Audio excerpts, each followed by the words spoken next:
how to add your own music or sound to Coverstar. I'm going to explain how this works.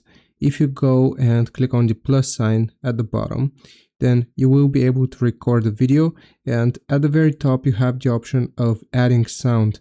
Now here you can only choose from some preset sounds, but what if you want to upload something which you recorded or a song which you have?